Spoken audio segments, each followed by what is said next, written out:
اعوذ باللہ من الشیطان اللعین الرجیم بسم اللہ الرحمن الرحیم الحمد للہ وکفا وسلام علی عبادہ الذین اصطفیٰ. درود بھیجو.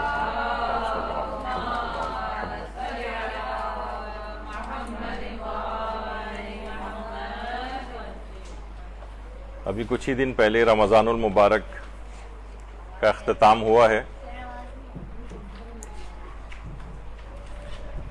تو اس میں ہمیں کہیں جو مدرسے کی جو فیس بک پیج ہے یا اور جو اس طرح کے جو صفحات ہیں، اس میں مختلف لوگوں کے سوال و جوابات اور مائنڈ سیٹ وغیرہ یہ کافی ہمیں پتہ چلتا ہے.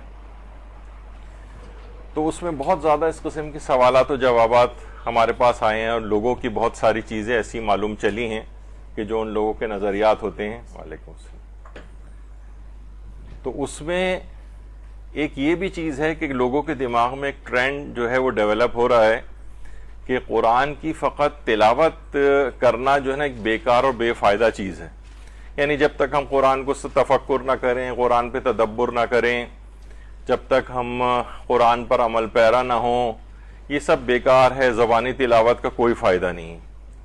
اچھا، جب کسی کا یہ واقعتاً یہ نظریہ بن جائے، اور بہت سے ایسے پریچرز بھی پیدا ہو گئے جو اس طرح کی چیزوں کو پروموٹ کرتے ہیں کہ قرآن کی فقط تلاوت کرنا بالکل بیکار اور بے فائدہ ہے. اچھا، اب دیکھیے بہت سارے جو اور سوالات ابھی میں آپ کے سامنے وہ سوالات رکھ رہا ہوں جو لوگوں کا مائنڈ سیٹ بن گئے. پھر ہم اپنے موضوع پر آتے ہیں. وہ کہتے ہیں قرآن دیکھیے صرف کتاب ہدایت ہے، اس کو کسی اور مقصد کے لیے بھی پڑھنا صحیح نہیں. بیماری کی شفا کے لیے پڑھنا جو ہے، یا رزق کی وسعت کے لیے کوئی سورہ پڑھنا، یا کوئی اس طرح سے. وہ کہتے ہیں نہیں، قرآن کو اللہ نے ہدایت کے لیے نازل کیا ہے، اور قرآن سے صرف فقط ہدایت لینی چاہیے، ان چیزوں کے لیے قرآن نازل نہیں ہوا ہے. اچھا، جب اس کا نظریہ یہ بن جاتا ہے نا، تو پھر وہ اور چیزوں کے لیے پھر قرآن کی تلاوت نہیں کرتا. پھر ہم اس کی تفصیل کے اندر جائیں گے، تو میں بھی صرف ہیڈنگ آپ کو بتا رہا ہوں. یہ دیکھیں، انحراف یہ بڑھتے بڑھتے بہت چیزوں کی طرف پھیلتا چلا جاتا ہے کہ قرآن کو صرف ہدایت کے لیے پڑھنا ہے، اور کسی اور مقصد اور فائدے کے لیے اس کا پڑھنا جائز نہیں. پھر ایک یہ بھی چیز ڈیولپ ہو رہی ہے جو کہ وہابیت سے ہمارے ہاں اندر آ رہی ہے کہ مرحومین کے لیے تلاوت قرآن کرنا عبث اور بے فائدہ ہے. یعنی ہر انسان جو ہے اپنے عمل کا جو ہے وہ اس سے سوال بھی اسی کا ہوگا اور فائدہ بھی اسی کا ہوگا جو خود عمل کر کے جائے گا. دیکھیے، قرآن کے سلسلے میں نا بہت سے نعروں میں بڑی جاذبیت ہے. اگرچہ بات ٹھیک نہیں ہے، لیکن نعرے میں جاذبیت ہوتی ہے. جیسے خوارج تھے، وہ کہتے تھے کہ یعنی مولا علی سے جنگ کرنے کے لیے آئیں اور کہہ رہے ہیں ہمیں قرآن سے، نیزوں پر قرآن کو بلند کر رہے ہیں کہ قرآن سے ہمیں فیصلہ چاہیے. بظاہر بڑی اچھی بات ہے کہ قرآن سے فیصلہ ہونا چاہیے. تو مولا نے اس وقت بھی ان کی مذمت کی کہ انہیں قرآن کی کوئی پرواہ نہیں ہے، اور یہ قرآن ناطق جو ان کے سامنے کھڑا ہوا اس کی بات مان نہیں رہے ہیں، اور ان کو قرآن سے فیصلہ چاہیے. تو نعروں میں بڑی جاذبیت ہوتی ہے. تو یہ بھی بڑی جاذبیت والا ہے کہ ہر شخص اپنے عمل کے لحاظ سے دیکھا جائے گا. اس کو جو وہ عمل کر کے گیا، جو سورہ قرآن خود پڑھ کے گیا، اس کا ثواب اسے ملے گا. دوسرے اس کے لیے پڑھ رہے ہیں، اس سے کیا تعلق ہے؟ تو یہ بھی ایک چیز ڈیولپ ہو رہی ہے. تو مرحومین کے لیے لوگوں نے اس لحاظ سے پڑھنا بھی چھوڑ دیا ہے. تو مرحومی اللہم صلی اللہ علیہ وسلم رکھ دیں.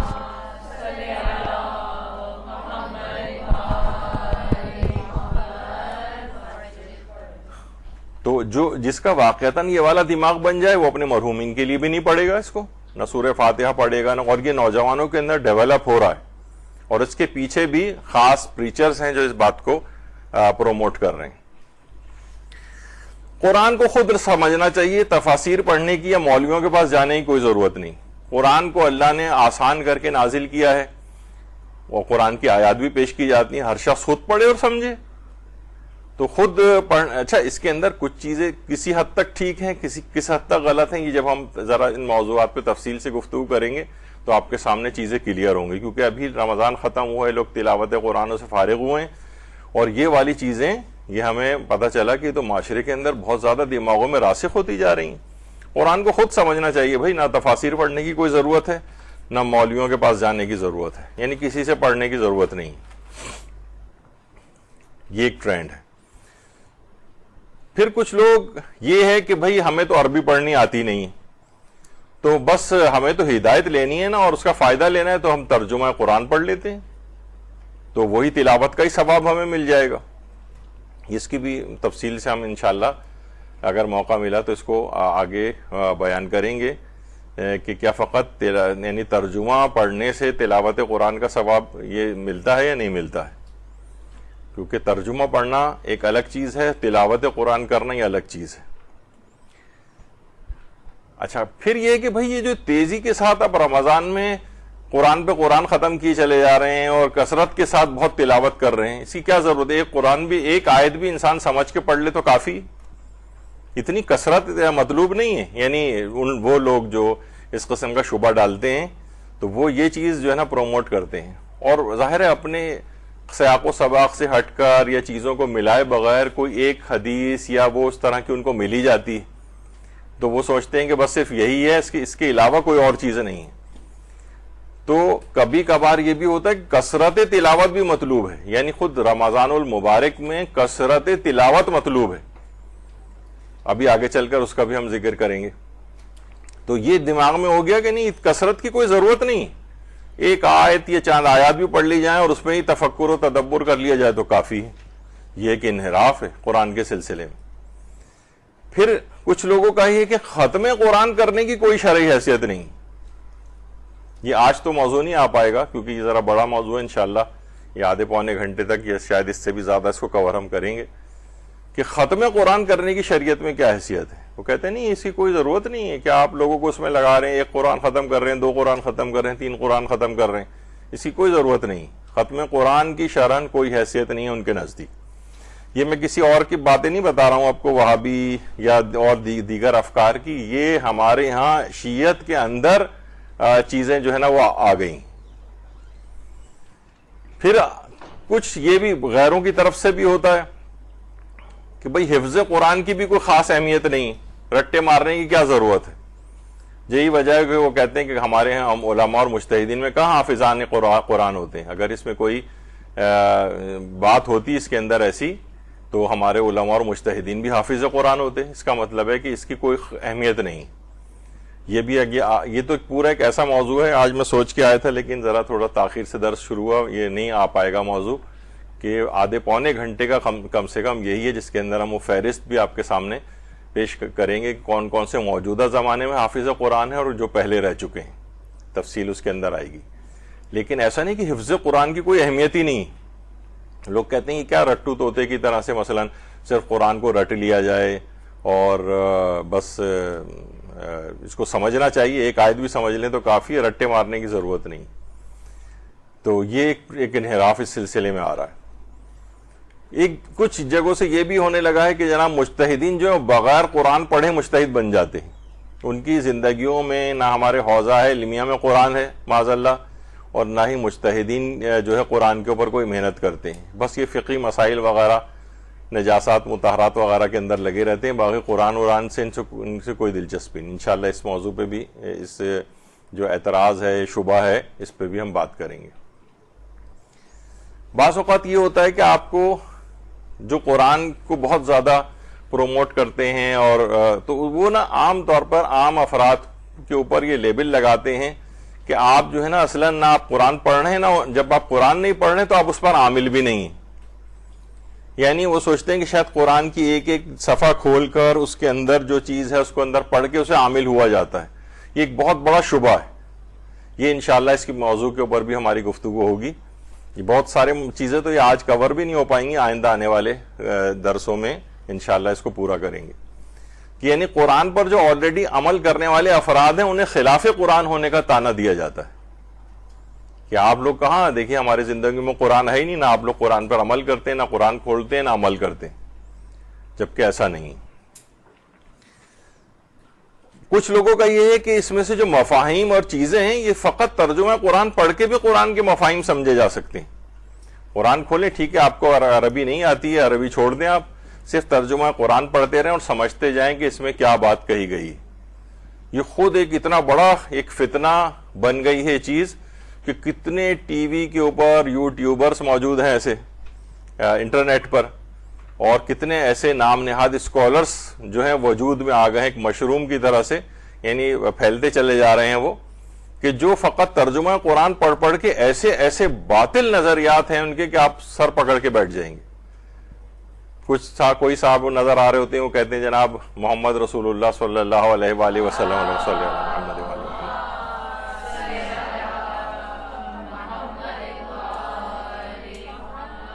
کہ وہ جو مدینے میں اس نام کے مدفون ہیں وہ کوئی اور ہیں، اور جو قرآن جن کا ذکر کر رہا ہوتا ہے وہ کوئی اور ہیں، اور مسجد الحرام جو یہی ہے یہی مسجد اقصی ہے، اور وہ سب قرآن سے ثابت کر رہے ہوتے ہیں. یہی فقط ترجمہ قرآن پڑھ پڑھ کے صرف لفظوں سے جسے کہا جاتا ہے نا لفظوں سے نکاح کر کے، یعنی بس جو لفظ ہے اس کو پکڑ لیا ہے، اس کی چیز کو نہیں سمجھا گیا، اس کی روح کو قرآن کو نہیں سمجھا گیا.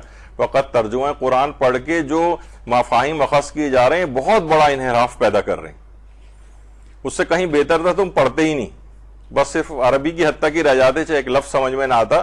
لیکن یہ جو تم نے اپنے غلط عقائد اور نظریات بنا لیے ہیں پورے فرقے، اور آپ کو پتہ ہے کہ بہرحال ہوتا ہی ہے اس کے اندر کہ وہ جو ہٹلر بھی کہتا تھا نا کہ لوگ بڑے جھوٹ کو آسانی کے ساتھ قبول کر لیتے ہیں بنسبت چھوٹے جھوٹ کے. اب آپ دیکھیں یہ سب بھی جو فالوورز ہیں ان کے ٹی وی اور اس کے اوپر آپ انٹرنیٹ پہ دیکھیں، بڑے بڑے فین فالوئنگ ہے ان کی، ملینز کے اندر ہے، اور لوگ واہ واہ سبحان اللہ ان کو نیچے لکھ رہے ہوتے ہیں، جبکہ مکمل طور پہ باطل نظریات ہیں. تو فقط ترجمہ قرآن پڑھ کے جو ایک فتنہ ہے یہ اس پہ ہم انشاءاللہ گفتگو کریں گے. نوجوانوں کا ایک بہت بڑا گروپ پیدا ہو گیا ہے، شیعہ نوجوانوں کا. احادیث کو یعنی مثلا کسی بھی چیز کے لیے آپ کوئی حدیث پیش کریں فوراً کہہ دیتے ہیں یہ تو قرآن کے خلاف ہے.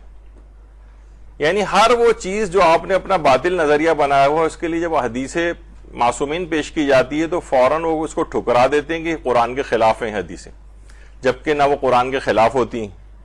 تو کب کون سی چیز قرآن کے خلاف ہوتی ہے کب نہیں ہوتی ہے یہ انشاءاللہ یہ بھی ہمارا گفتگو ہے. تو میں آپ کے سامنے سے کلاس سے بھی صرف ہیڈنگز عرض کر رہا ہوں، لیکن جب بھی آپ قرآن کے سلسلے میں کچھ پڑھیں گے کام کریں گی تو پھر آپ کو نا اندازہ ہوگا کہ معاشرے کے اندر کیا ٹرینڈ چل رہا ہے. آپ میں سے اکثر انشاءاللہ پبلک کے اندر بھی جا کر کام کریں گی، مجالس دروس یہ سب سلسلہ ہوگا تو یہ معلوم چلے گا کہ یہ تو لوگوں کے نظریات بنے ہوئے ہیں، ان کے خلاف ہی شبہات ہیں.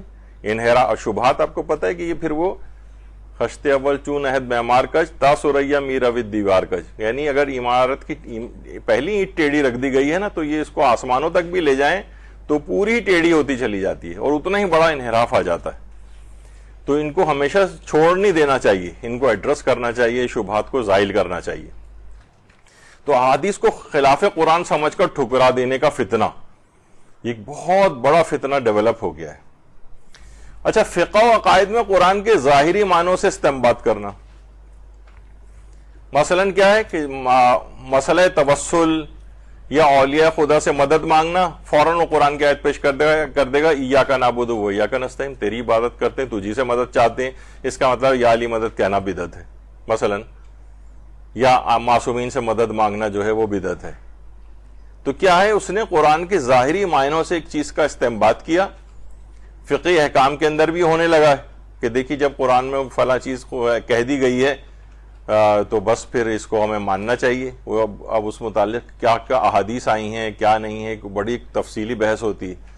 تو لوگ فقہ میں بھی دخل دینے لگے ہیں، عقائد میں بھی قرآن کی آیات کے ظاہری معنوں سے استنباط کر کے غلط نظریات اور عقائد بنا رہے ہیں. تو یہ بھی بہت خطرناک ایک طریقہ کار ہے. اس سے آپ ان تمام احادیث کا آپ کو انکار کرنا پڑتا ہے، اس کا مطلب قرآن کی چیز کو آپ نے سمجھا ہی نہیں. اچھا، ایک اور چیز ہے تفسیر قرآن سے معصومین کو مائنس کر دینا. آپ بہت سارے افراد ایسے دیکھیں گی، یوٹیوب کے اوپر دیکھیں، ادھر ادھر آپ سنیں، جو قرآن کے سلسلے میں گفتگو کر رہے ہیں. وہ اس میں خاص ایک چیز ہوگی، ابھی تو ہم اپنے مومنین کے اعتبار سے بات کر رہے ہیں کہ وہ تفسیر قرآن بیان ہو رہی ہوگی لیکن معصومین کی احادیث کا کوئی تذکرہ نہیں ہوگا کہ معصومین نے اس حدیث کے متعلق اس آیت کے متعلق کیا تفسیر بیان کی، نام ہی نہیں آتا پورے اس کے اندر. تو بعض اوقات یہ بھی ایک بہت الارمنگ چیز ہے کہ جو حقیقی مفسر قرآن ہیں، جو کہ قرآن کے تمام باطن کا بھی علم رکھتے ہیں، ظاہر کا بھی علم رکھتے ہیں، انہوں نے کیا تفاسیر کی؟ اگر آپ وہی صرف ظاہری معنوں کو پکڑ کے اور اس کو ایکسپلین کرتے چلے جائیں گے، پتہ نہیں کتنے یہاں پر میں اس کے اوپر دیکھتا رہتا ہوں کہ جہاں پہ 365 دن بہت سی جگہوں کے اوپر تفسیر قرآن کا درس ہو رہا ہے، یعنی ایک دن بھی سال میں ناغہ نہیں ہوتا ان جگہوں کے اوپر.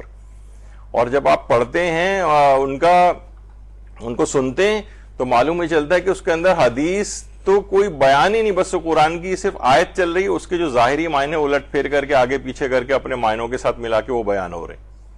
یہ خود ایک بہت بڑا فتنہ ہے. آپ اگر کوئی بھی اس قسم کی تفسیر قرآن بیان کرے جس میں سے معصومین مائنس ہوں، آپ سمجھ جائیں کہ یہاں پہ گڑبڑ ہے.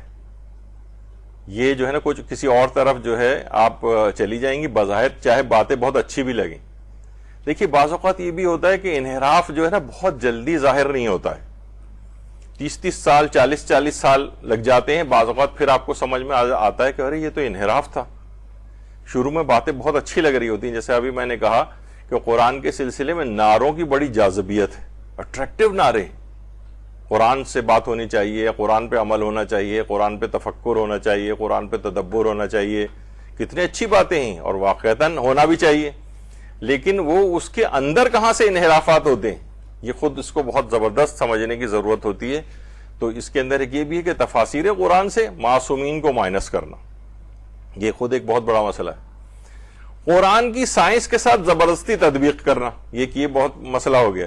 دیکھیے یہ مثلا یہ والا جو وہ چیز ہے، اس کی قرآن جو یہ آیت کہہ رہی ہے، اس کی سائنس بھی تائید کرتی ہے. اب وہ زبردستی ہر چیز کو سائنس سے ثابت کرنا کہ جو قرآن نے کہا ہے یہ سائنس نے بھی کہا ہے. دیکھیے میں اس سے پہلے بھی کئی دفعہ کہہ چکا ہوں اور پھر دوبارہ کہوں گا، میں خود سائنس کا اسٹوڈنٹ رہ چکا ہوں اور ایک لحاظ سے ابھی تک ہوں. سائنس نے زبردست یو ٹرنس لینے کے، اور خاص طور پر ہماری میڈیکل سائنس تو یو ٹرن لینے کی ماہر ہے. یعنی یو ٹرن لے لیتے ہیں بڑے آرام سے وہ، اور ٹھیک ہے یہ علمیت کی بھی ایک ہوتی ہے. یعنی علم جب ظاہر آگے بڑھتا ہے تو بہت سے نظریات اس کے غلط ثابت ہوتے ہیں. اب لوگوں نے کہا کہ جناب نہیں، یہ دیکھیں کہ یہ قرآن نے جو ایک بات کہی تھی یہی تو بالکل دیکھیے سائنس بھی کہتی ہے، اور کچھ دن بعد سائنس نے اپنا نظریہ بدل لیا. اب کیا ہو گیا؟ پھر لوگ کہیں گے اس کا مطلب قرآن کی بات بھی غلط تھی. تو قرآن کی آیات کو زبردستی سائنس کے ساتھ تطبیق نہیں کرنی چاہیے، چاہے سائنس اس کے برخلافی کیوں نہ کہہ رہی ہو. اب میں اس وقت تو نہیں، لیکن ویسے کبھی لوگ بہت ایک چیز کا مذاق اڑاتے ہیں کہ مثلا وہ اصول کافی کے اندر اور دیگر کتابوں کے اندر بھی روایت ہے کہ مثلا زمین کو گائے نے اپنے سینگ کے اوپر اٹھایا ہوا ہے مثلا. تو بہت سے لوگ فوراً باقاعدہ مذاق اڑا جاتا ہے چیزوں کا، لیکن بہت سی اس کے اندر صحیح سند روایات ہیں، لیکن ان کا وہ مفہوم نہیں ہے جو کہ لوگ سمجھ رہے ہیں. اس کو سمبولک ہوتی ہیں وہ چیزیں، وہ انشاءاللہ ہم کبھی اور اس کو ڈسکس کریں گے. تو بہرحال قرآن کی سائنس کے ساتھ زبردستی تطبیق کرنا، زبردستی اس کو ساتھ سائنس کے ساتھ ملانا، حمایت میں ملانا یا مخالفت میں ملانا، دونوں صورتوں میں یہ چیز بالکل غلط ہے. سائنس چاہے مخالفت بھی کہہ رہی ہو، ہمیں قرآن کی بات کو لینا ہے، کیونکہ وقت گزرنے کے ساتھ ساتھ سائنس یو ٹرن لے کے وہ آ جائے گی قرآن ہی کی طرف واپس. تو ہمیں اتنی زیادہ فکر مند ہونے کی ضرورت نہیں ہے، اور نہ سائنس سے ہر چیز کو ثابت کرنے کی ضرورت ہے. تو یہ ایک ٹرینڈ ایک چیز کا بن گیا ہے، اس میں بھی انحراف آ جاتا ہے کہ بعض اوقات سائنس نے یو ٹرن لے لیا تو پتہ چلا ہم کہیں گے اچھا قرآن بھی یہی کہہ رہا تھا، اب سائنس نے بدل لی بات تو اس کا مطلب ہے یہ قرآن نے یہ بات غلط. ابھی سب کے پیچھے بڑی مثالیں اور چیزیں، لیکن ابھی اس میں نہیں جانا ہے. اب آ جائیے کہ قرآن کی فقط تلاوت کرنا بیکار اور بے فائدہ ہے. یعنی وہ یہ کہتے ہیں کہ جب تک قرآن پہ تفکر اور تدبر نہ ہو، قرآن پر عمل نہ ہو، قرآن کی احکام کا نفاذ نہ ہو، تب تک ایسی تلاوت کا کوئی فائدہ نہیں. تو یہ ایک بڑی عجیب سی ایک چیز اس میں آتی ہے. دیکھیے مسئلہ یہ ہے کہ بعض اوقات چیزیں نا مرحلے وار ہوتی ہیں، اور ہر مرحلے کا ثواب الگ ہے قرآن میں. یہ ابھی آپ کو ہم آگے چل کے واضح کریں گے. یعنی وہ سب بھی چیزیں اگلے مرحلوں میں آنی ہیں، ان کے الگ ثواب ہیں، ان کے الگ درجات ہیں، لیکن اس سے پہلے کے بھی بہت سے مرحلے ہیں، ان کا بھی ثواب ہے. فقط تلاوت قرآن کی بھی الگ اہمیت اور ثواب ہے، چاہے ایک لفظ آپ کو سمجھ میں نہ آئے، چاہے آپ اس وقت بالکل تفکر و تدبر نہ کریں، چاہے آپ اس وقت قرآن پر عامل بھی نہ ہو، کچھ بھی آپ نہ کر رہے ہو، فقط تلاوت کرتے ہوئے گزر رہے ہیں، پڑھتے ہوئے اس کو، اس کی بھی مکمل اہمیت اور ایک الگ ثواب ہے۔ اور خود روایات میں ہی آیا، ہمارے پانچویں امام محمد باقر علیہ الصلوۃ والسلام پیغمبر اکرم سے فرماتے ہیں، نہ صرف یہ کہ تلاوت قرآن کی اہمیت ہے بلکہ اس میں ترقی بھی کرتے جانا ہے۔ فرماتے ہیں پیغمبر اکرم صلی اللہ علیہ وآلہ وسلم، اللہم صل علی محمد وعلی محمد، کہ جو شخص رات کو 10 آیتوں کی تلاوت کرے اس کا نام غافلین میں نہیں لکھا جائے گا، یعنی جو یاد خدا سے بالکل بے بہرا ہے غافل ان میں نہیں ہوگا۔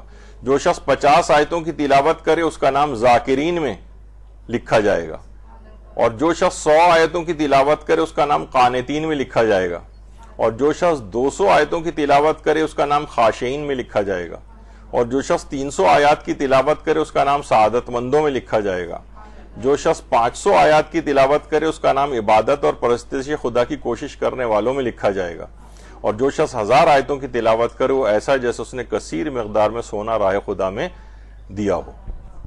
درود بھیجیے محمد وعلی محمد صلی اللہ علیہ وسلم۔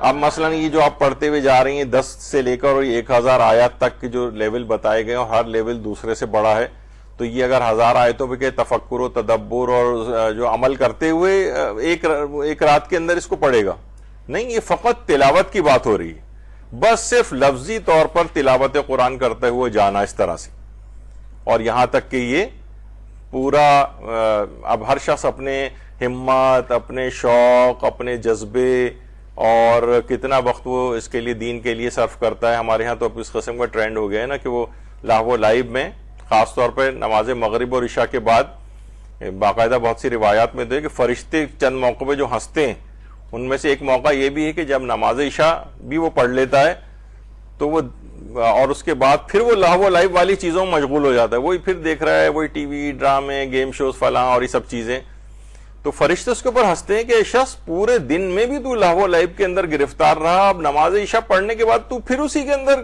ہو گیا گرفتار، ہنستے ہیں اس کے اوپر، یہ تمہاری کیا حالت ہے۔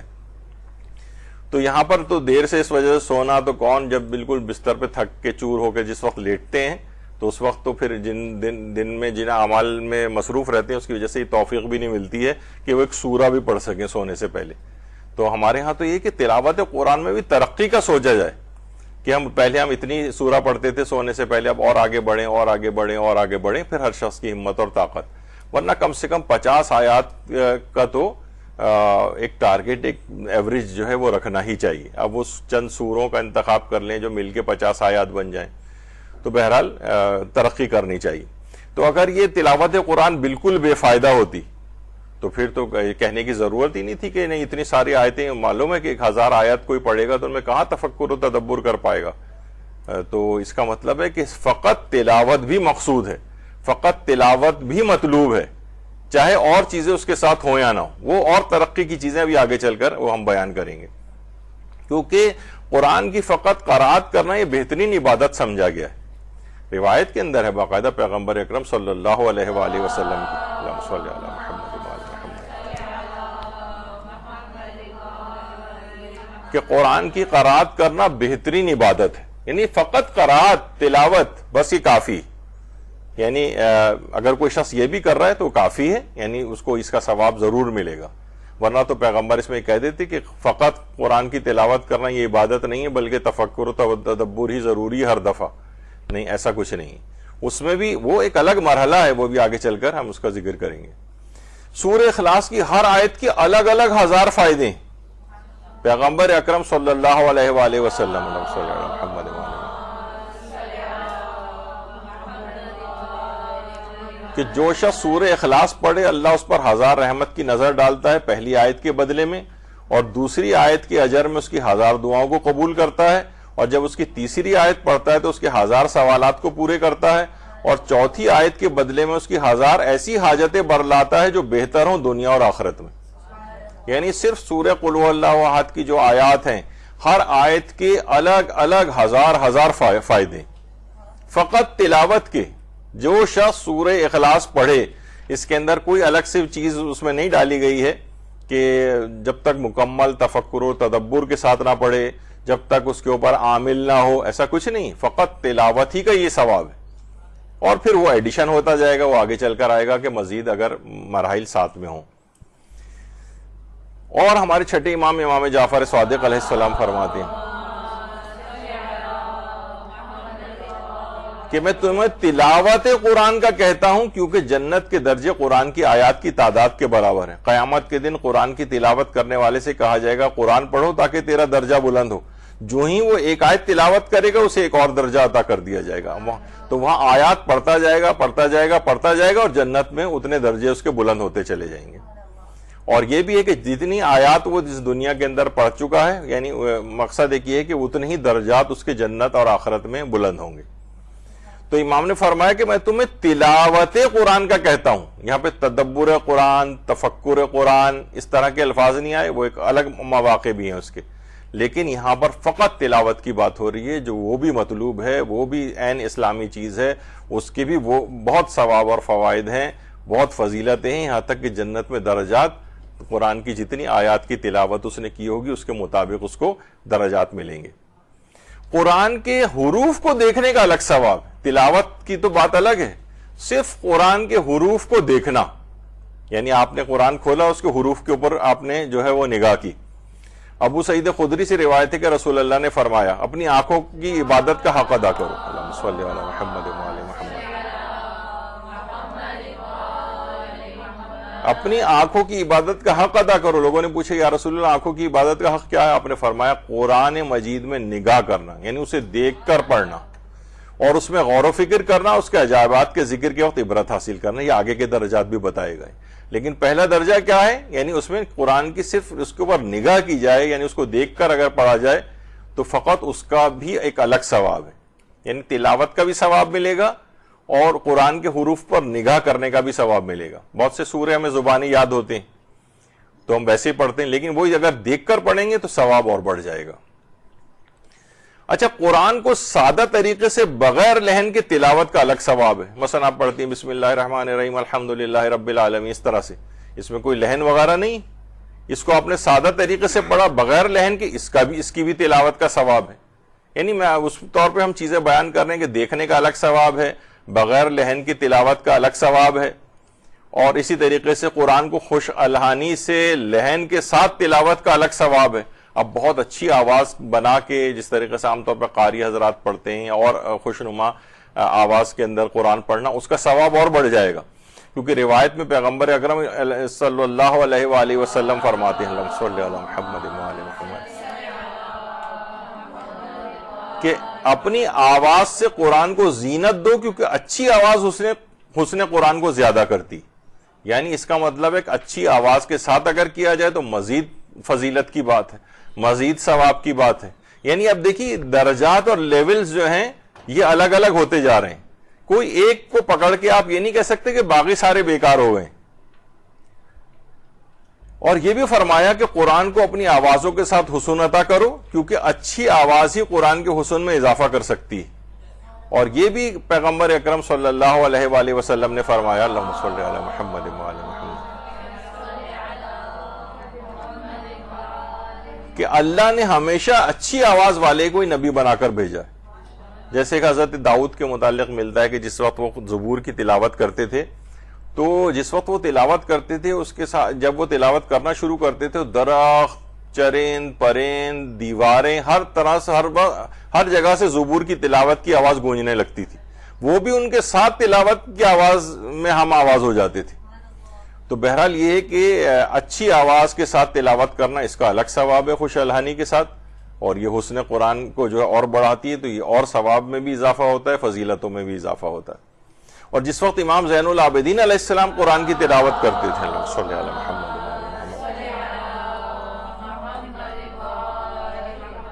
کتنی خوش الحانی کے ساتھ پڑھتے تھے کہ راہ چلنے والے بھی آپ کی طرف کھینچے چلے آتے تھے، اور بعض تو اتنے متاثر ہوتے تھے کہ امام کی تلاوت کی آواز سن کر بے ہوش ہو جاتے تھے، اتنی زبردست پر اثر امام کی آواز تھی۔ جب بھی چوتھے امام فرماتے تھے اگر مشرق و مغرب کے درمیان تمام مخلوقات مر جائیں اور قرآن میرے پاس ہو تو مجھے کوئی وحشت نہیں ہوگی۔ تو قرآن کی ایک بڑی، اب یہ کیا ہے، صرف قرآن کی تلاوت، امام اس وقت تفکر و تدبر یا اس کے اسرار و رموز کا درس نہیں دے رہے ہوتے تھے، فقط تلاوت کر رہے ہوتے تھے، تو اتنی پر اثر ان کی آواز ہوتی تھی کہ لوگ کھینچے چلے آتے تھے، رک کر سننے لگتے تھے راہ چلتے لوگ، اور اتنے متاثر بعض اوقات ہوتے تھے کہ بے ہوش تک ہو جاتے تھے سن کر۔ اچھا، اب قرآن مجید کے ترجمے کو پڑھنے کا ایک الگ ثواب ہے، اس سے تلاوت قرآن کا تو ثواب نہیں ملتا، یہ بات یاد رکھ لیں، ترجمہ پڑھنا تلاوت قرآن نہیں ہے، یہ بالکل اس میں سے نکال دینا چاہیے، اس کو ہٹا دینا چاہیے۔ یعنی ترجمہ قرآن اگر آپ پڑھ رہے ہیں، اس سے ہدایت کی کوئی بات لے رہے ہیں، وہ بہت اچھی بات ہے، اس کا ثواب، فضیلت، چیزیں آپ کو ملیں گی، لیکن تلاوت قرآن کا ثواب نہیں ملے گا۔ بلکہ ایک دفعہ میں نے ذکر بھی کیا تھا، آیت اللہ حافظ شیخ بشیر نجفی سے بھی استفتاء ہوا تھا، تو انہوں نے کہا تھا کہ اصلاً اگر کوئی شخص ترجمہ قرآن کو اگر قرآن قرار دے یا تو یہ خود ایک گناہ بھی ہے۔ قرآن فقط عربی زبان میں نازل ہوا ہے، اس کو عربی ہی کے اندر پڑھنا چاہیے۔ بہت سے لوگ دعاؤں کے سلسلے میں بھی یہ کہتے ہیں کہ دعائیں بھی ہمیں عربی میں پڑھنا آتی نہیں ہیں، تو اس میں جو معصورہ دعائیں ہیں جو خود ائمہ معصومین سے تعلیم ہوئی ہیں، معصورہ یعنی جو ائمہ نے خود کہی ہیں، تو وہ ان کو بہتر ہے کہ عربی ہی میں پڑھیں، اور جو غیر معصورہ ہیں ان کو چلیں آپ اردو میں، یا خیر ان دعاؤں کو بھی اردو ترجمہ پڑھا جا سکتا ہے، تو وہ ہدایت والی چیز ایک ہو جائے گی، لیکن اصلاً معصورہ دعا کو پڑھنے کا آپ کو ثواب نہیں ملے گا، ترجمے کا ثواب ملے گا۔ جیسے کوئی اگر قرآن کے فقط ترجمے کو پڑھے اردو میں، انگریزی میں، کسی اور زبان میں، تو اس کو ترجمہ قرآن پڑھنے کا ثواب ملے گا، لیکن خود تلاوت قرآن کا ثواب نہیں، یہ ایک دماغ میں رہے۔ اچھا، مصحف قرآن کو اپنے ساتھ رکھنے کے بھی، یعنی یہ ایک تو ہے کہ خود تلاوت کرنا نہیں، قرآن کو فقط اپنے ساتھ رکھنے کے بھی ثواب اور فوائد ہیں، فقط اپنے ساتھ رکھنا۔ یہی وجہ ہے کہ آیت اللہ بہجت سے جب یہ نظر بد اور جادو کے توڑ کے سلسلے میں ایک استفتاء ہوا ہے، جو ان کی پرسش آئے شمع و پاسخ آئے آیت اللہ بہجت کے نام سے جو کتاب ہے، ان سے سوال و جواب ہوئے ہیں، تو اس میں کسی نے ان سے پوچھا تھا کہ جو شخص نظر بد کا شکار ہوا، اس پہ جادو کیا گیا، اس کا توڑ کیسے کرے؟ تو آیت اللہ بہجت نے 6 چیزیں بتائی تھیں۔ ان میں پہلی جو چیز یہ تھی کہ ہمیشہ اپنے ساتھ ایک چھوٹا قرآن رکھے، یہ اس کو نظر بد سے بھی محفوظ رکھے گا اور اس کو جادو وغیرہ سے بھی محفوظ رکھے گا۔ بہت سے لوگوں کو آپ نے دیکھا ہے کہ وہ گاڑی کے اندر بھی اپنے ساتھ رکھتے ہیں، سواری کے حادثات وغیرہ سے بچانے کے لیے۔ دوسرا انہوں نے فرمایا کہ اذان صبح کے وقت گھر میں بآواز بلند اذان دے، نظر بد بھی اثر نہیں کرے گی، جادو بھی اثر نہیں کرے گا۔ تیسری چیز، روزانہ دن میں 50 آیات قرآنی کی بآواز بلند تلاوت کرے۔ تلاوت، تفکر، تدبر، تفسیر، تعویل اور یہ سب چیزوں کی بات نہیں ہو رہی، فقط تلاوت۔ سورہ فلق اور سورہ ناس کی روزانہ تلاوت کرے، آیت الکرسی کی دن میں کئی مرتبہ تلاوت کرے، اور سونے سے پہلے خاص طور پر 4 قل ضرور پڑھے۔ یہ 6 چیزیں آیت اللہ بہجت نے بتائیں، تو اس پہ نظر بد کوئی لگے گی اور نہ ہی کوئی جادو اس کے اوپر اثر کرے گا۔ تو کیا ہے، ہمیشہ ایک چھوٹا قرآن اپنے ساتھ رکھنا، یہ خود قرآن کو چاہے ہم پڑھ بھی نہیں رہے تب بھی اس کا جو ہے ایک الگ فائدہ ہے۔ تو ہر چیز کے درجہ، اب مثلا کوئی شخص کہے اصل تو چیز ہدایت لینا ہے، یہ قرآن کو جیب میں رکھنے کا کیا فائدہ ہے؟ وہ بھائی فائدے ہیں ان کے، یعنی آپ کا اپنا ایک الگ مائنڈ سیٹ بن گیا ہے۔ بلکہ بعض اوقات تو میں کہوں بہت سے وہابی حضرات جن سے یہ یعنی امپورٹ ہو رہے ہیں اس قسم کے عقائد، وہ ان کے عقائد بھی نہیں ہیں، وہ بھی اتنا انکار نہیں کرتے جتنے ہمارے والے ان سے بھی آگے بڑھ گئے ہیں، وہابی عقائد میں ان سے بھی آگے کی طرف جا رہے ہیں، جو خود وہابیوں کی بھی عقائد نہیں ہے، بہت سے تو وہ چھوڑتے بھی جا رہے ہیں اپنے عقائد۔ تو ساتھ میں قرآن رکھنا، یہی وجہ ہے کہ رہبر معظم باقاعدہ اس کی الگ سے تاکید کرتے ہیں کہ اپنے ساتھ ایک چھوٹا قرآن جیبی، جو خود ان کی اپنی جیب میں بھی ہر وقت ساتھ رہتا ہے، جو خود جس پر عامل ہیں وہی لوگوں کو کہتے ہیں کہ ہمیشہ کہ جب بھی کبھی آپ کو موقع ملے، فوراً آپ کے پاس ذرا سا بھی فارغ وقت ہو، آپ فوراً جیب سے نکالیں اور تلاوت شروع کر دیں۔ کتنی جگہوں پہ دیکھیے آپ جاتے ہیں، ڈاکٹر کے وہاں جاتے ہیں، لائن میں لگے ہوئے ہیں، بل جمع کرانے گئے ہیں لائن میں لگے ہوئے ہیں، بینک گئے ہیں وہاں پہ لائن میں لگے ہوئے ہیں، آپ نے جیب میں سے، پرس میں سے کہیں سے بھی چھوٹا قرآن نکالا اور پڑھنا شروع کر دیا۔ فلائٹ میں بھی ٹائم ہے، کچھ بجائے ادھر ادھر سب لوگوں کو دیکھنے کے اور ادھر ادھر کی چیزوں کے معائنے کرنے کے اور لوگوں کو فقط معائنہ کرنے کے، اس سے کہیں بہتر ہے کہ انسان ان چیزوں میں نکال کے اپنے اس وقت کو بھی کیوں ضائع کرے۔ تو قرآن جیبی ایک ہونا چاہیے، چھوٹا سا قرآن اپنے پاس پرس میں، بیگ میں، کسی بھی جگہ ساتھ رکھنا چاہیے. تو اس کے الگ وہ بھی ٹھیک ہے، وہ بھی ٹھیک ہے، کوئی حرج نہیں. البتہ یہ ضرور ہے، ابھی آگے چل کر ہم اس کا ذکر کریں گے کہ مصحف کی ایک الگ تاکید ہے. اصلاً جو ہے ابھی آگے چل کر اس کا عمل قرآن کے سلسلے میں ایک سوال ابھی آگے چل کر آئے گا، اس میں یہی ذکر ہے، اس سوال کے اندر ہے کہ اگر ہم قرآن موبائل فون کے اندر آلریڈی ہے ہی، تو اگر ہم عمل قرآن کرتے وقت شب قدر میں اپنے موبائل فون کو اپنے سر کے اوپر رکھ لیں تو کافی ہے، کیونکہ اس میں قرآن تو آ گیا نا. تو انہوں نے کہا نہیں، کیونکہ مصحف کے حکم میں نہیں ہے. مصحف بین الدفتین، یعنی یہ جو دو دفتیوں کے بیچ میں، جو دو جلدوں کے بیچ میں جو قرآن ہوتا ہے، اس کی ایک الگ امپورٹنس ہے. دیکھیے آج کل بہت ساری چیزیں کتاب کی ایک الگ امپورٹنس رہے گی ہمیشہ.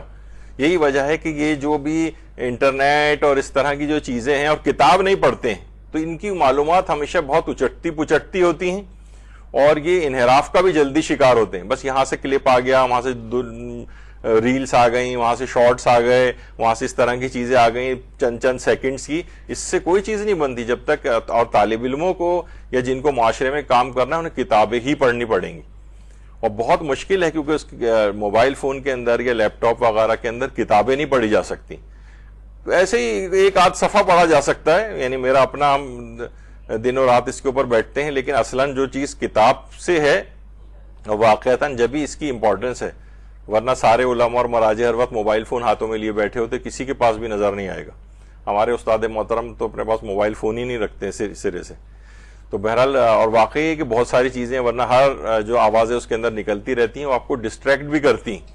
یعنی آپ کو کہ کنسنٹریشن سے کوئی دعا آپ پڑھنے بیٹھے ہیں، آپ فوراً کچھ بیل بجی آپ اٹھا کے اسکرولنگ شروع کر دیتی ہیں اس کے اوپر، اور کہیں سے کہیں آپ کا دماغ نکل جاتا ہے.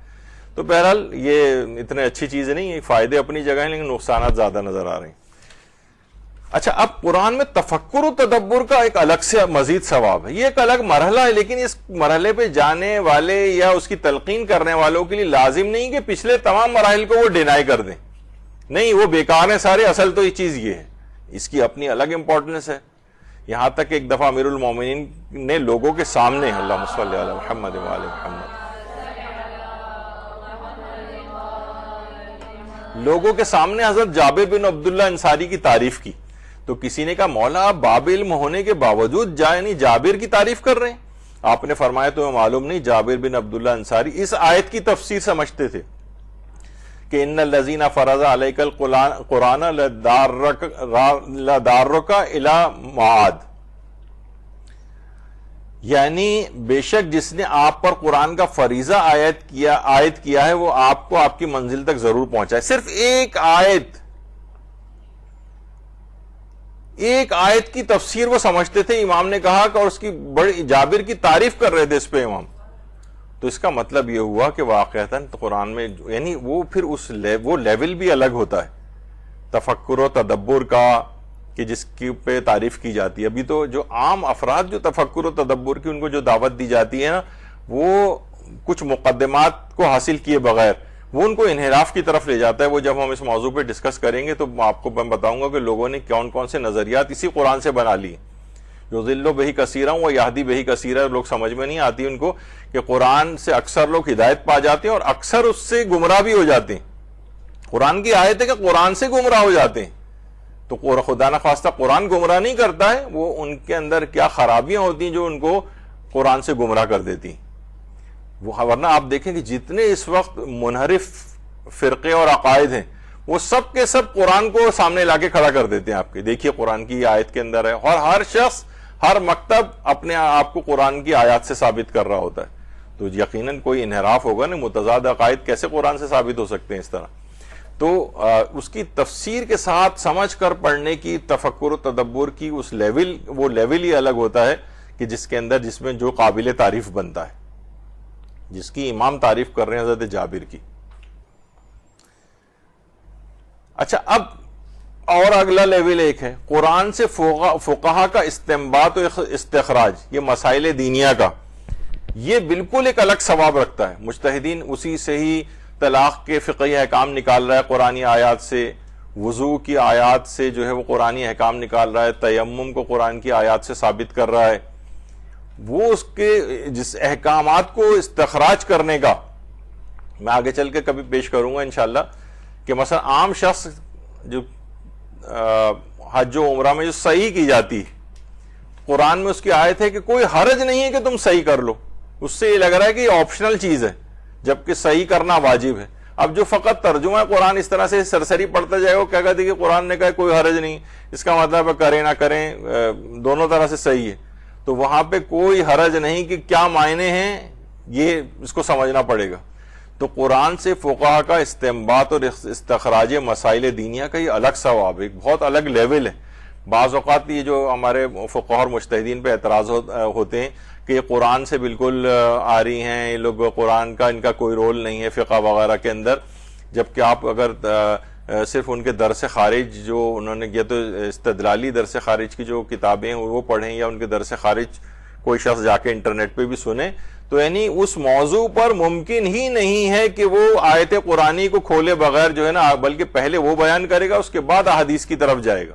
یہ بالکل ایک ایسا بے ڈھنگا اور ایک شرمناک اعتراض ہے فقہا اور مراجع کے اوپر۔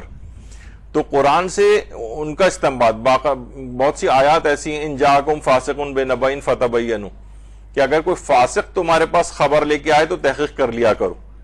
تو اس پہ علماء نے 75 صفحات ایک عالم نے اس کی تشریح میں لکھی ہیں، بعض نے صرف 150 پیجز فقط اس ایک آیت کی تشریح میں لکھے ہیں کہ اس سے کیا مراد ہے۔ فاسق خبر لے کے آئے تو تحقیق کریں، تو عادل خبر لے کے آئے تو تحقیق نہ کریں، تو کیونکہ اگر فاسق کی خبر میں بھی تحقیق کی ضرورت ہو اور عادل کی خبر میں بھی تحقیق کی ضرورت ہو تو قرآن بدرجہ اولا کہہ دیتا کہ عادل بھی خبر لے آئے تب بھی تحقیق کرو، تو فاسق تو خود بخود ہی آ جاتا اس میں۔ تو اس میں اس سے استخراج اور استنباط جو ہوتا ہے ان آیات سے، یہ اس کا ایک الگ لیول ہوتا ہے اور وہ عام افراد کے لیول سے بہت بلند چیز ہے۔ تو جو فقہا جو کر رہے ہیں وہ اور ان کو عظیم ثواب دلوانے والا کام ہے۔ تو یہ اس طریقے سے معاملات اس طرح سے آگے بڑھتے ہیں۔ اچھا، قرآن پر عمل کرنے کا ثواب الگ ہے، یعنی اب کیا ہے، کبھی دیکھنے کا ثواب ہے، کبھی ساتھ رکھنے کا بھی ثواب ہے، فقط تلاوت کا بھی ثواب ہے، قرآن پر عمل کا ثواب الگ ہے، عمل کا۔ لیکن عمل کس طرح سے، آیت اللہ ناصر مکارم شیرازی نے تفسیر نمونہ کی پہلی جلد میں بہت اچھی بات لکھی ہے کہ ہم سورہ نور کی فضیلت کے بارے میں پڑھتے ہیں کہ جو اسے پڑھے گا خدا اسے اور اس کی اولاد کو زنا کی آلودگی سے محفوظ رکھے گا۔ تو یہ اس بنا پر ہے کہ سورہ نور کے مضامین میں ان جنسی کجرویوں سے مقابلے کے لیے اہم رہنمائی موجود ہے۔ مجرد اشخاص کو جلد شادی کرنے کا حکم اس میں موجود ہے، سورہ نور میں پردے کا حکم ہے، بری نگاہوں اور حویث رانی کی نگاہ کو ترک کرنے کا حکم ہے، ناروا اور غلط نسبتوں کی ممانعت ہے، اور آخر میں بدکار مردوں اور عورتوں کے لیے حد شرعی کے اجرا کا حکم دیا گیا ہے آخر میں۔ تو واضح ہے کہ سورہ نور کے مفاہیم و موضوعات کسی معاشرے خاندان میں عملی جامہ پہن لیں تو وہ زنا سے آلودہ نہیں ہوگا۔ یعنی جب ہم اس کو پڑھتے ہیں، جب یعنی قرآن کی تلاوت کے ساتھ اس میں موجودہ ہدایتوں پر عمل کرتے ہیں تو خود بخود معاشرہ اس سے پاک و پاکیزہ ہو جاتا ہے۔ تو یعنی قرآن پر جس قدر عامل ہوتے جائیں گے اسی قدر معاشرہ پاک و پاکیزہ ہوتا چلا جائے گا۔ تو یہ بالکل ایک الگ چیز ہے، یعنی قرآن کی تلاوت کا ثواب الگ ہے اور اس پر عمل کا ثواب اور بہت زیادہ فضیلت کا حامل ہے۔ لیکن ایک کبھی آگے چل کر انشاءاللہ جب کبھی ہم اس موضوع پر یہ الگ سے ایک چیز ہے اس میں ذکر کریں گے تو اس میں بھی یہ چیز آئے گی کہ اس کو بعض اوقات اس انداز سے بیان کیا جاتا ہے کہ اگر آپ نے یہ والا اگلے والے مرحلے پہ عمل نہیں کیا تو پچھلا عمل بیکار ہے۔ تو اس کے نتیجے میں کیا ہوتا ہے، نہ تو اس پر عمل کر پاتا ہے وہ، تفکر، تدبر، امپلیمنٹیشن، بڑے ویسے جو نعرے ہوتے ہیں، اور وہ مایوس ہو کر تلاوت سے بھی جاتا ہے، کچھ بھی اس کے ہاتھ میں نہیں آتا۔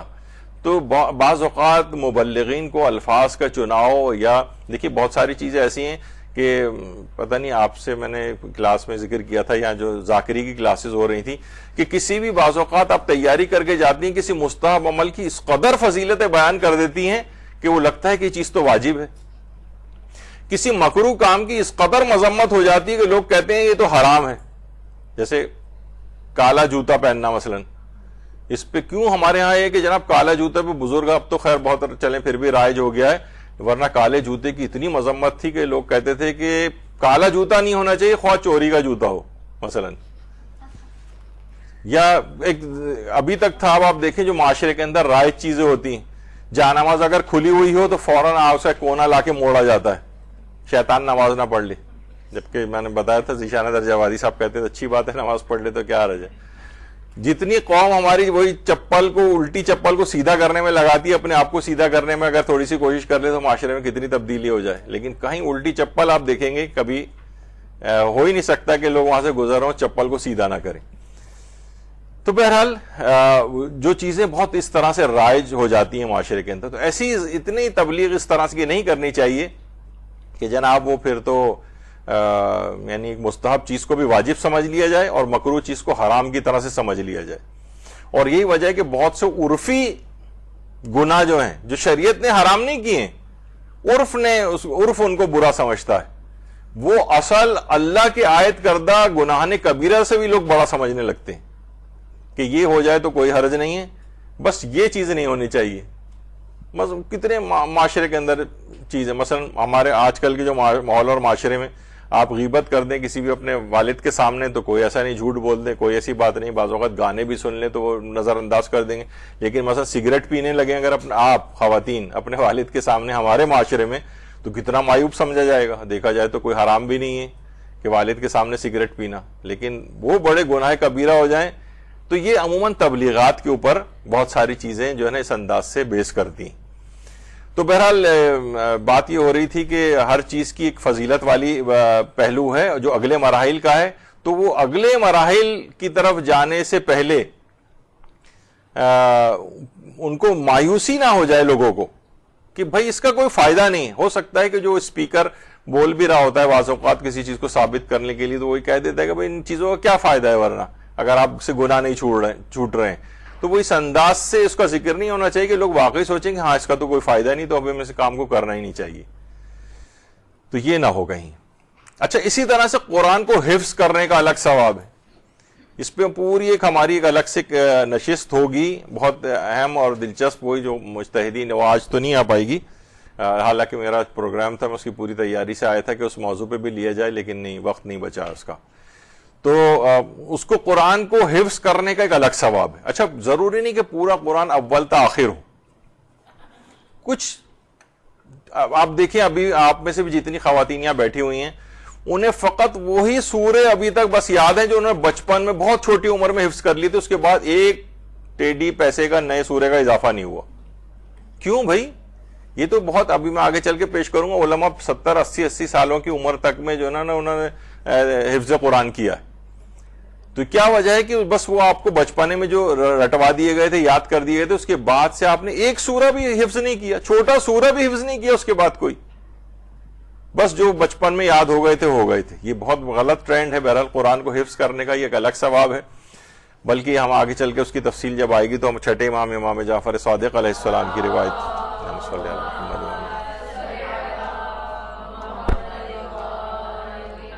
جو سورے یاد آپ نے بچپن میں کیے تھے، بہت سے سورے مثلا اما یتساءلون کا سورہ اور سورے ہیں جو نسبتاً تھوڑے سے بڑے تھے، وہ بعد میں سب نے بھلا دیے۔ روایتوں میں جو شخص قرآن کی کوئی سورہ بھلا دے گا تو وہ سورہ قیامت کے دن ایک زیبا شکل میں اس کے سامنے آئے گی جو جنت کے بلند درجے پر ہوگی۔ وہ شخص اسے دیکھ کر کہے گا تو کون ہے اس قدر حسین، کاش تو میری ہوتی۔ وہ سورہ جواب میں کہے گی تو نے مجھے نہیں پہچانا، میں قرآن کی وہی سورہ ہوں جو تو نے بھلا دی تھی، اگر تو مجھے نہ بھلاتا تو آج میں تجھے اس بلند مقام و مرتبے پر لے آتی۔ بہت سے علماء، ایک اور مگرچہ میں نے وہ نہیں اس میں دیکھا کہ وہاں جائیں گے تو بہت بڑے بڑے محلات ان کو دکھائے جائیں گے، وہ کہیں گے یہ کن کے؟ کہا یہ تمہارے ہوتے اگر تم قرآن کے ان سوروں کو نہ بھلا دیتے۔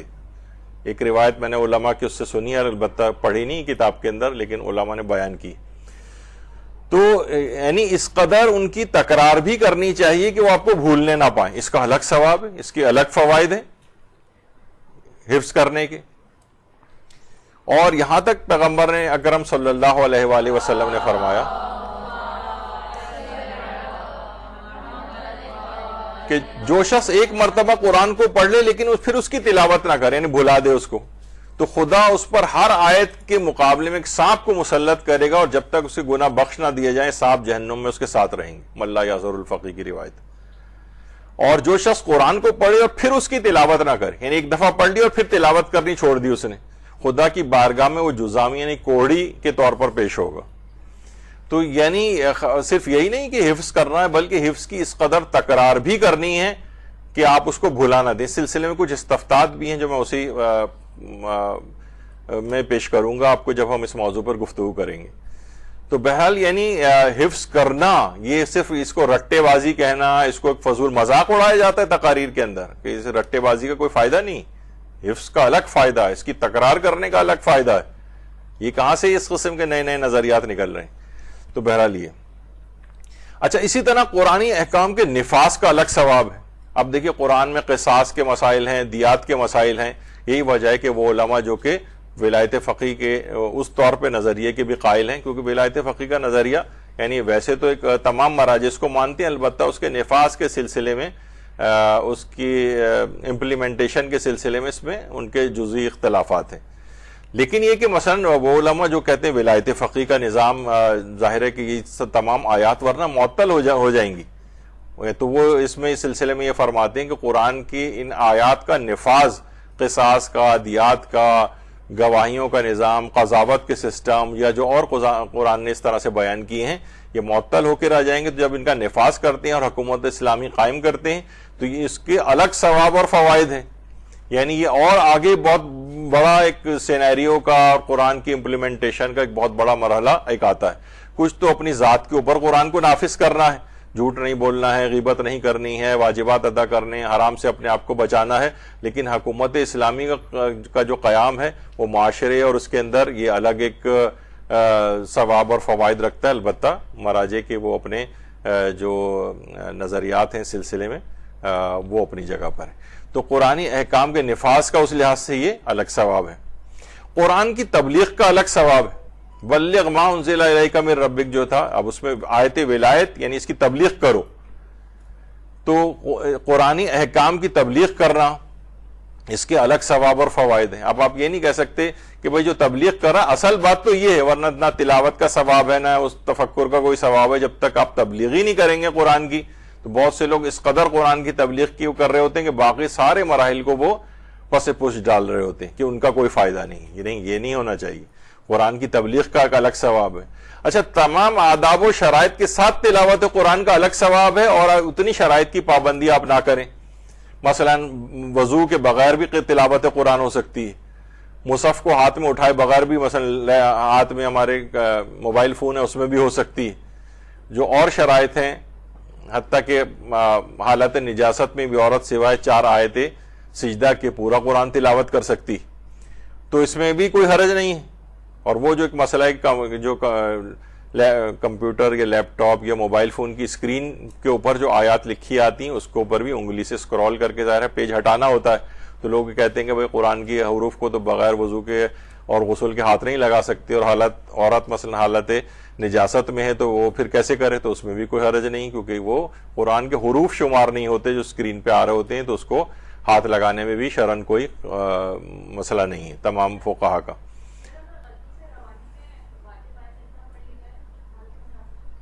ہاں تو بس ٹھیک ہے، بس پھر ایک سجدہ تو واجب ہو جائے گا، البتہ کیونکہ بے اختیار اور بھولے سے ایسا ہوا ہے تو کوئی گناہ بھی نہیں ہوگا اس میں، لیکن بہرحال پھر سجدہ کرنا پڑے گا۔ تو تمام آداب و شرائط کے ساتھ تلاوت قرآن کا الگ ثواب ہے۔ مثلا غم اور حزن کی کیفیات ہو، انسان رو رہا ہو، قرآن دیکھیے چھٹے امام میں امام جعفر صادق علیہ السلام فرماتے ہیں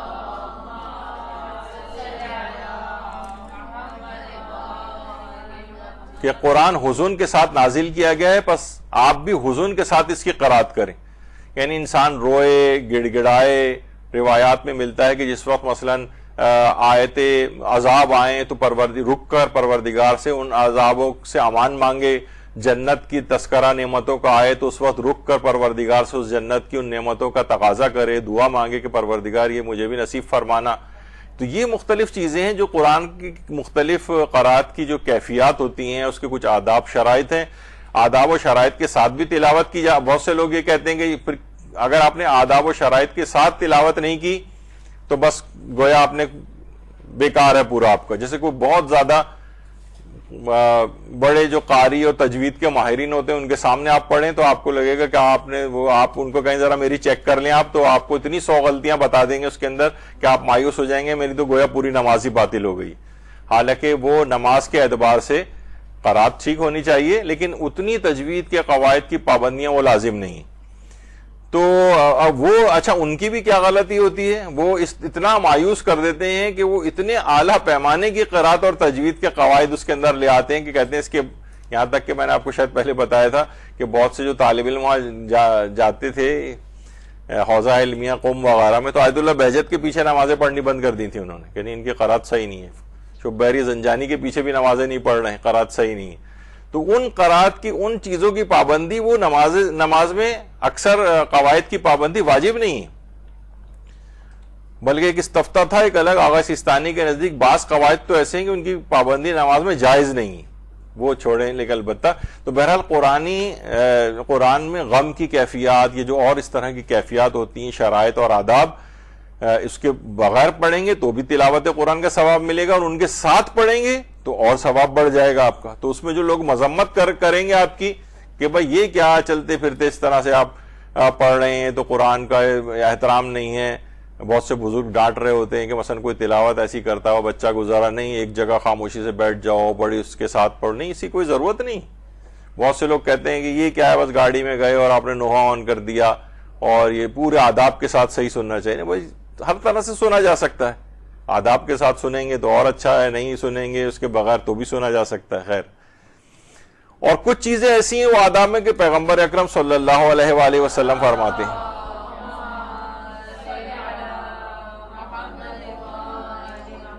کہ جو شخص قرآن کریم کو راگ میں پڑھے وہ ہم میں سے نہیں, یعنی گانے کی طرز کے اوپر پڑھنے لگے. تو بہرحال اب یہی وجہ ہے کہ پھر وہ ان تمام چیزوں کی طرف بھی معاملات چلے جاتے ہیں کہ جو کہ گانوں کی طرز میں, جب قرآن کو پڑھنے کی اجازت نہیں ہے.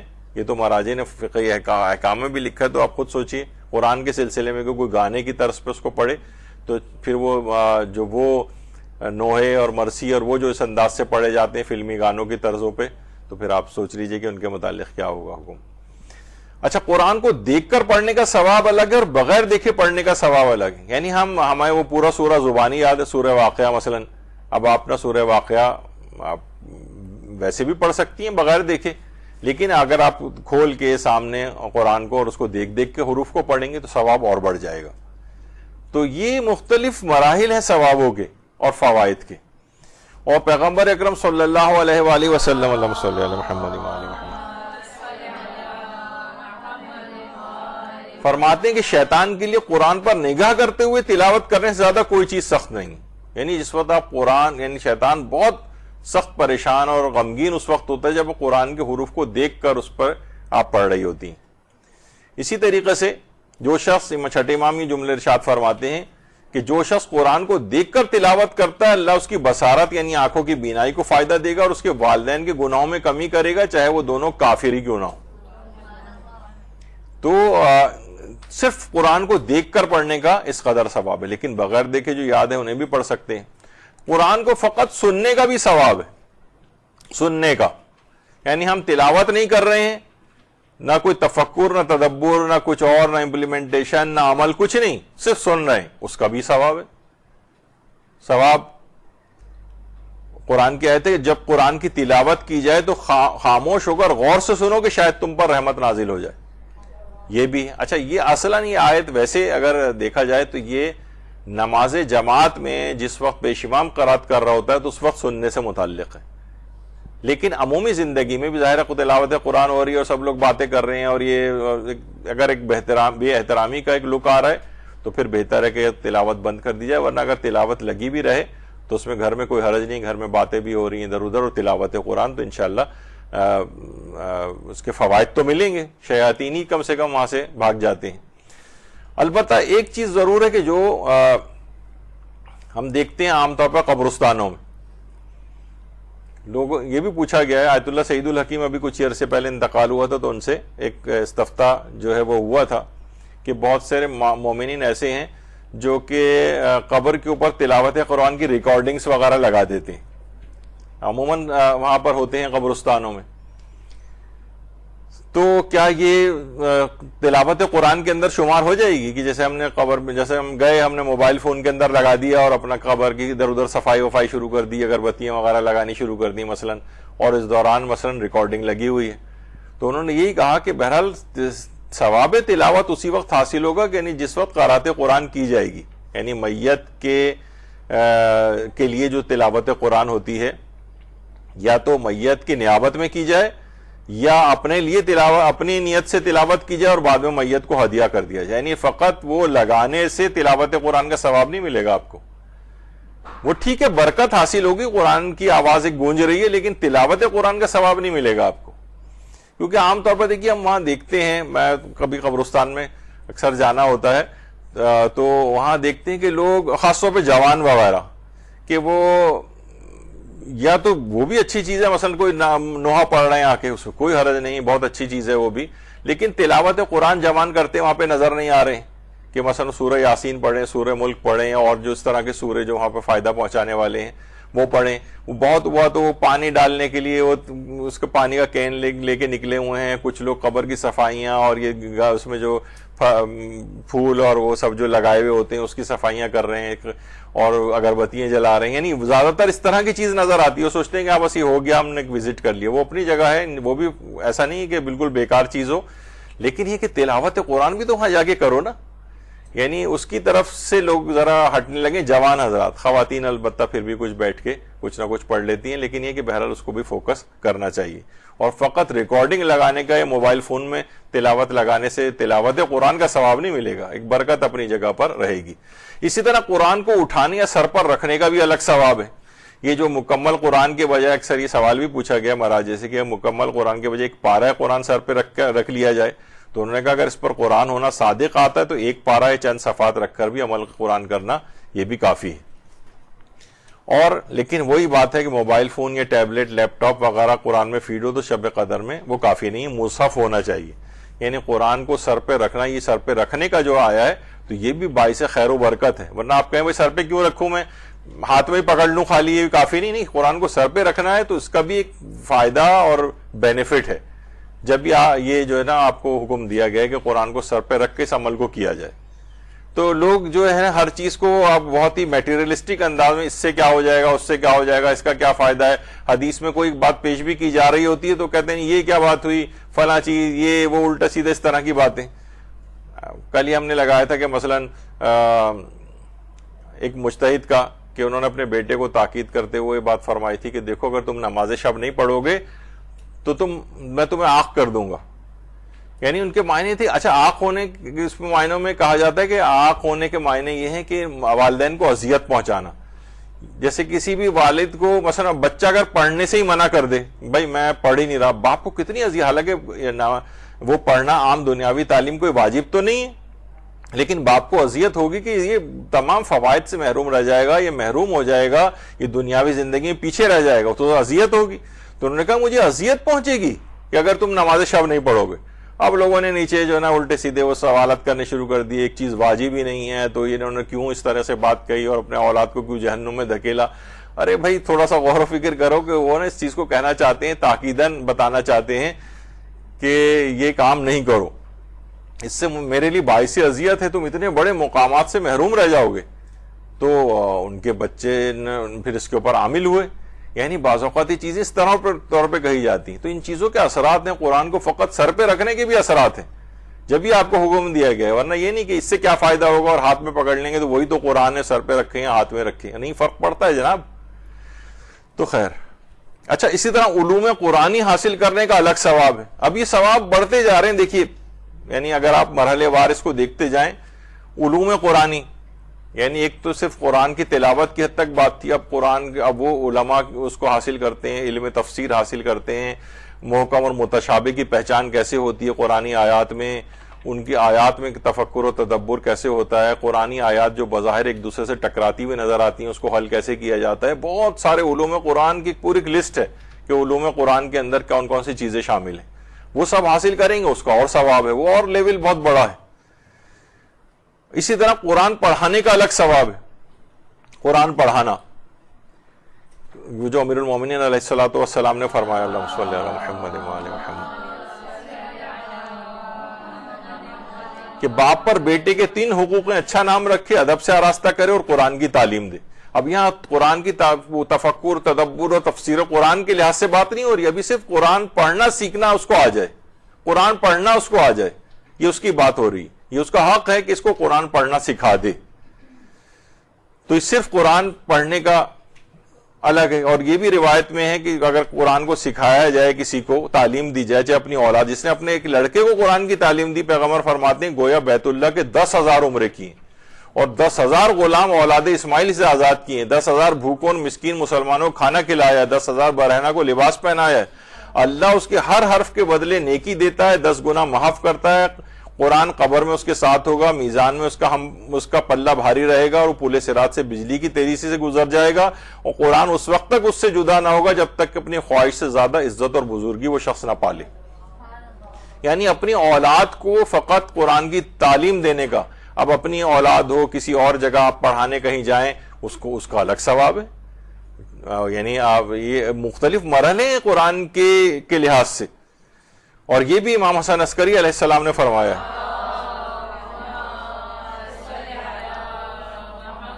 کہ والدین نے بچپن میں اس کو سکھا دیا تھا نا کسی کے ذریعے. اب یہ جب قاری قرآن بن گیا، اب یہ خود قرآن کی تلاوت کرنے لگا، تو قاری قرآن کے والدین کے لیے اللہ حکم دے گا اس کے والدین کو وہ لباس پہناؤ جس کے سامنے دنیا معافیہ ہیچ ہے.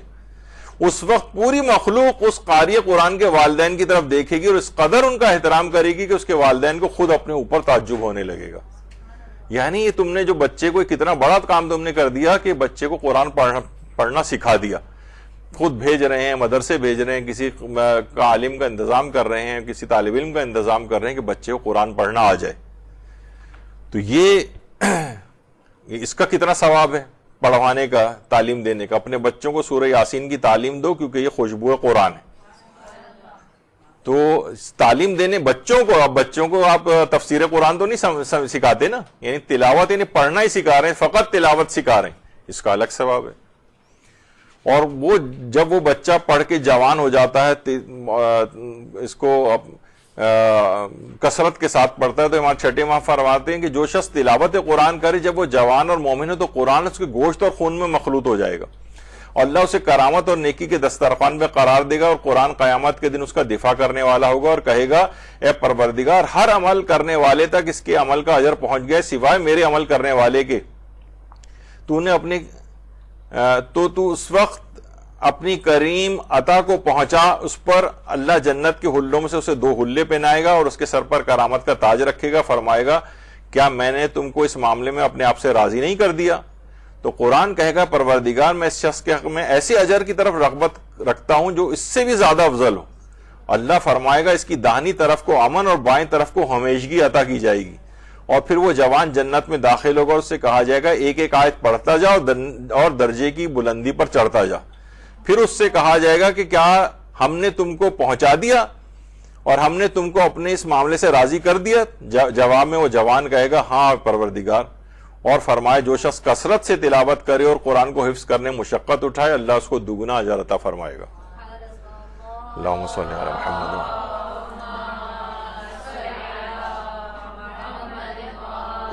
اس قدر تلاوت کیجئے، اس قدر تلاوت کیجئے، اس چکر میں بالکل نہ آئیں کہ جب تک اگلے مراحل نہ ہو تب تک وہ بیکار ہے. یہ صرف تلاوت قرآن کی بات ہو رہی ہے. اگر کوئی شخص تلاوت قرآن کرے، بعد کے مرحلوں کی طرف جائے تو اور ہی سونے پر سہاگا ہو جائے گا، لیکن اس کی طرف بالکل سے آپ توجہ نہ کریں، کثرت سے تلاوت کریں. دیکھیں قیامت میں کس قدر اس کے جو ہے عظمت اور فوائد جو ہے حاصل ہوں گے. اچھا، اس طرح قرآن سیکھنے پڑھنے کا جو ہے وہ الگ ثواب ہے. کہا جاتا ہے کہ قرآن پڑھنا سیکھو. ابھی تفکر و تدبر کی بات نہیں، دلوں کی بہار ہے، اس کے نور سے شفا طلب کرو، یہ سینوں کے لیے شفا ہے.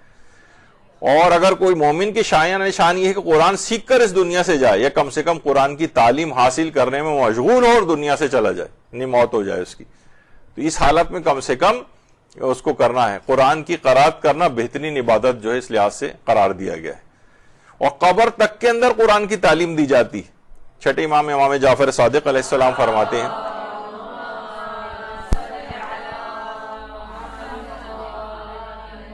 کہ ہمارے محبوں اور شیعوں میں سے جب کوئی مر جاتا ہے اور وہ اچھی طرح قرآن پڑھنا نہ جانتا ہو تو قبر میں اسے قرآن کی تعلیم دی جائے گی. خدا اس کے درجات کو بلند کرے گا، کیونکہ درجات بہشت قرآنی آیات کی تعداد اتنے ہیں. وہاں قاری قرآن سے کہا جاتا ہے پڑھو اور اگلے درجوں میں چلے جاؤ.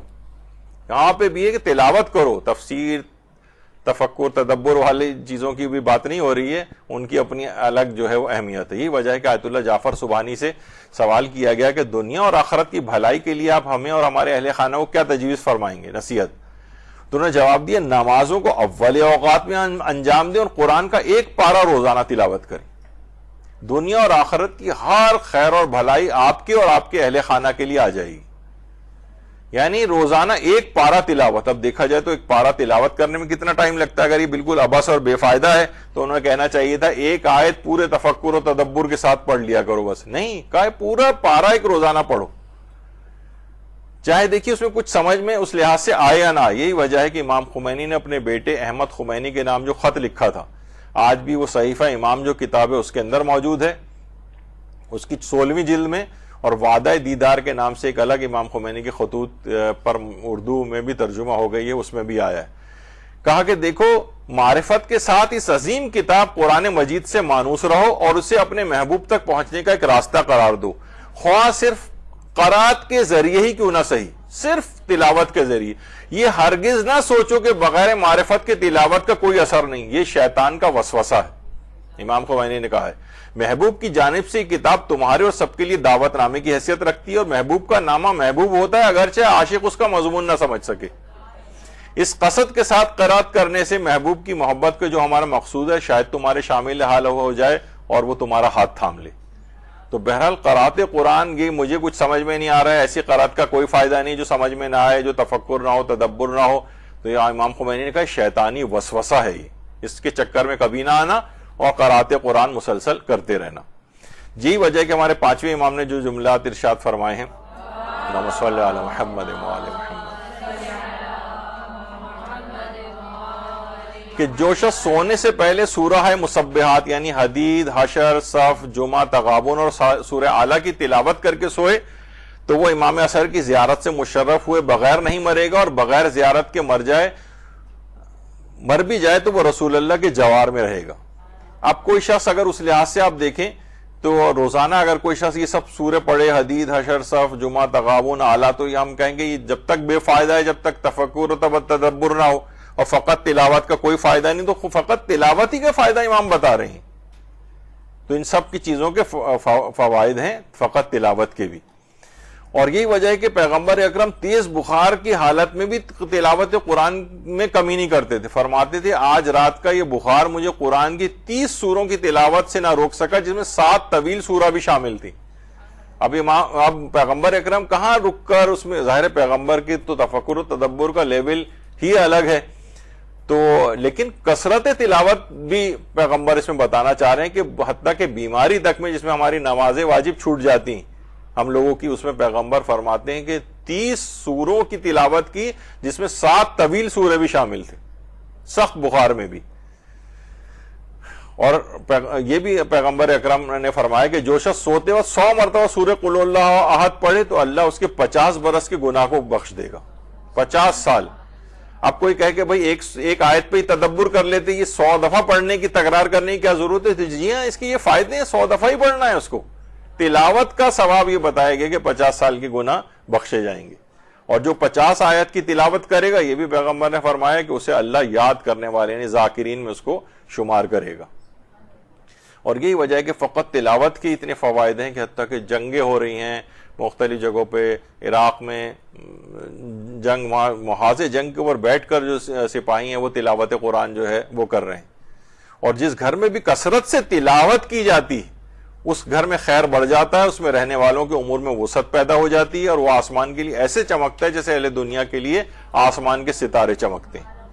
تو یہ کیا ہے؟ فقط تلاوت کی بات ہو رہی ہے، ان سب یہ بے فائدہ نہیں اور بہت اہم ہے۔ تم سب کو قرآن پڑھنا چاہیے، پیغمبر فرماتے ہیں قرآن کا پڑھنا گناہوں کا کفارہ ہے، جہنم کے لیے ڈھال ہے، عذاب سے امان دلواتا ہے۔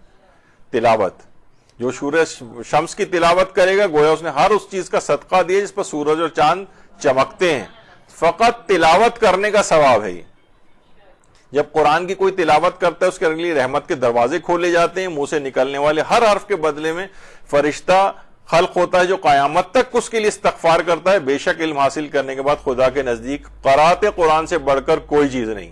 قرات اور تلاوت، فقط تلاوت کی بات ہو رہی ہے، فقط تلاوت کا کس قدر عظمت اور ثواب ہے۔ تم سب کو قرآن پڑھنا چاہیے. تو خیر ابھی روایت آ گئی.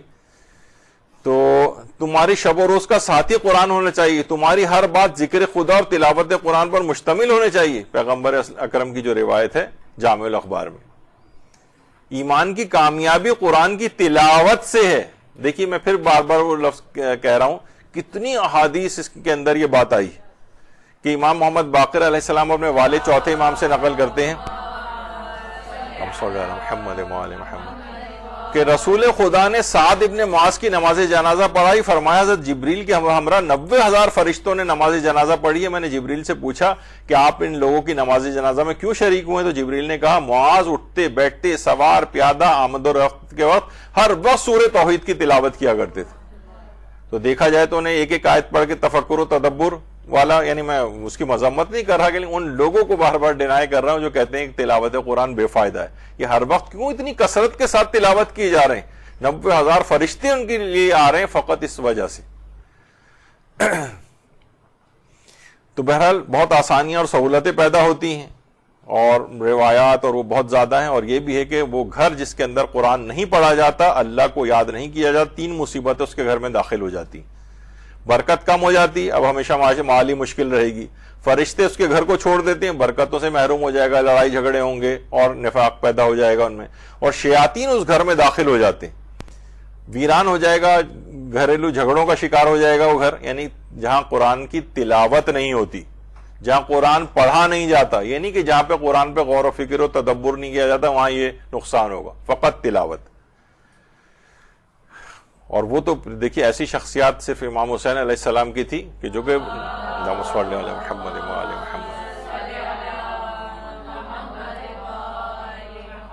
کہ نو کے نیزہ پہ بھی جس نے تلاوت قرآن کی تھی اور اس میں پیغامات دیے تھے. یعنی وہاں تفکر تدبر وہ تو خود کو کرنے کا حکم ہے, اس کی الگ ہے. جب علماء سے بھی پوچھا بھی جا رہا ہے کہ آخر انہوں نے سورہ کہفی کی اس آیت کی تلاوت کیوں کی تھی, تو انہوں نے اس کی وجوہات جو ہے وہ بیان کی کہ یہ نشانی فقط اصحاب کہف کی حد تک منحصر نہیں تھی, بلکہ واقعہ اس سے بھی کہیں زیادہ عجیب ہے میرا نوکے نیزہ پہ تلاوت کرنا. اور وجہ مشابہت یہ کہ اصحاب کہف موت کے بعد زندہ ہوئے تھے اور انہوں نے کلام کیا تھا. اگر موت کے بعد ان کا زندہ ہونا اور کلام کرنا خدا کی نشانی ہے, تو شہادت کے بعد میرا قرآن پڑھنا بھی خدا کی نشانی ہے.